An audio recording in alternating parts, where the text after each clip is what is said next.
naitwa Debora Malamba, ni makamu mwenyekiti wa chama cha waandishi wa habari wa Mwanza.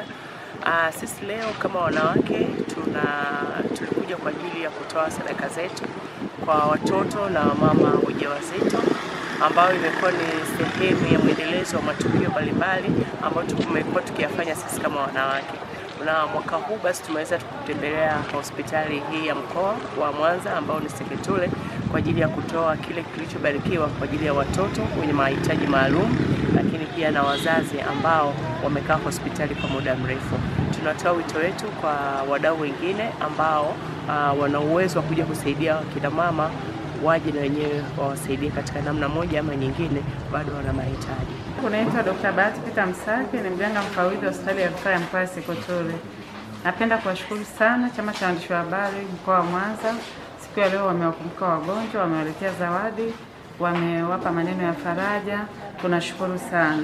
Lakini pia tunamshukuru Mheshimiwa Rais, kama mlivyoona, Mama Samia Suluhu Hassan amefanya uwekezaji mkubwa sana. Jengo hili ni kubwa, linahudumia wagonjwa wengi.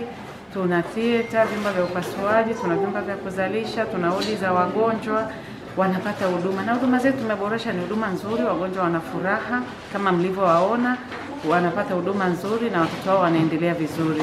Kwa hiyo natoa rai kwa taasisi nyingine, vikundi vingine, watu binafsi watakaopenda kuja kutoa zawadi kwa wagonjwa, lakini pia kuwasalimia na kuwapa faraja. Karibuni sana Seketule RRI. Christina Doto. Nashukuru chama cha waandishi wa habari mkoa wa Mwanza, wametutembelea, wametujali, tunashukuru sana. Tunashukuru uongozi wa hospitali ya Seketule, kwanza wanatujali, huduma ni nzuri, tunashukuru sana. Pia tunashukuru mama yetu Mheshimiwa Rais Samia Suluhu Hassan kwa kutuboreshea huduma, tunapata huduma nzuri.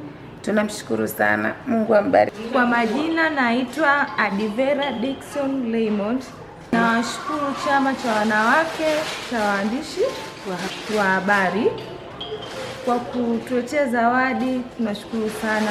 Pia napenda kusema namshukuru Mama Samia Hassan Suluhu kwa kutuboreshea jengo la hospitali ya Seketule mkoa wa Mwanza. Tunapenda kumshukuru sana, Mungu aendelee kumbariki.